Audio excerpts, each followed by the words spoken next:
Allahu namni sankana mata'u samale kandemu imilkaa'u ani wangeelatti Allahu namni sankana mata'u samale kandemu imilkaa'u ani wangeelatti Allahu namni sankana mata'u samale kandemu imilkaa'u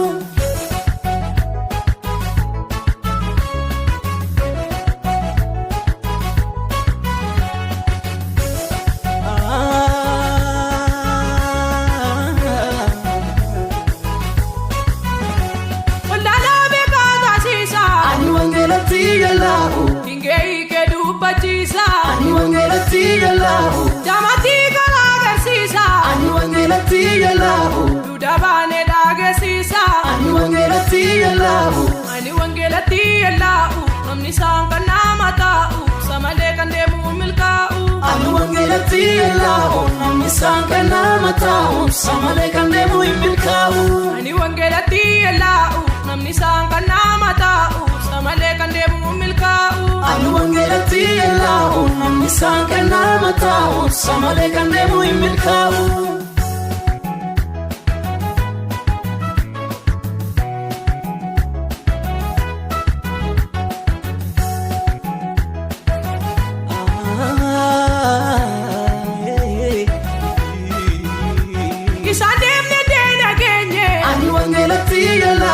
namatane tarretenye ani wangeelatti Allahu abani sonyate kufe ani wangeelatti Allahu arka kabe kasasa kufe ani wangeelatti Allahu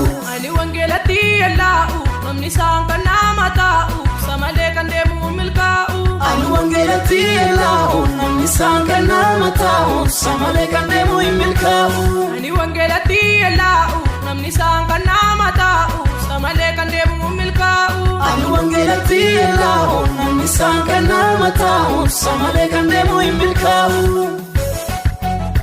samale kandemu milkaa'u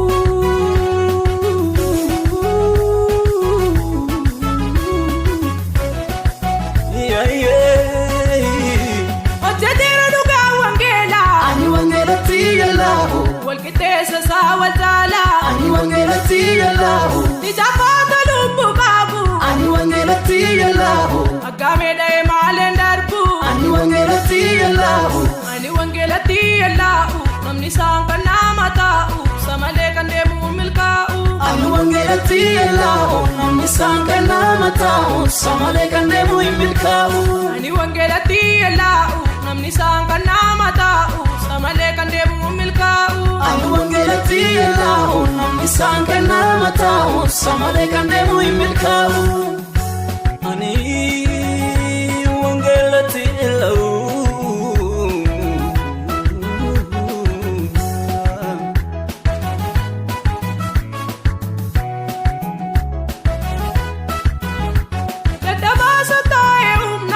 wangeelatti Allahu areseera seena keenya ani wangeelatti Allahu jireenya namaaf kan ta'u ani wangeelatti Allahu inni humna waaqayyooti ani wangeelatti Allahu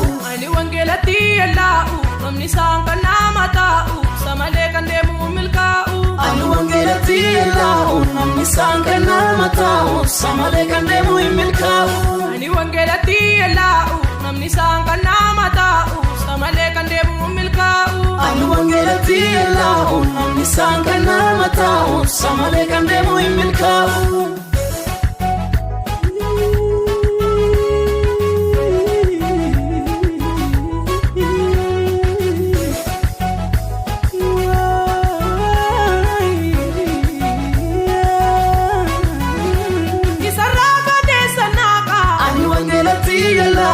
isa keessa jireenya burqaa ani wangeelatti Allahu namni wangeelan nageenye ani wangeelatti Allahu maal taanu isaaf yoo boonye ani wangeelatti Allahu ani wangeelatti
gooftaa siif fashaleesse.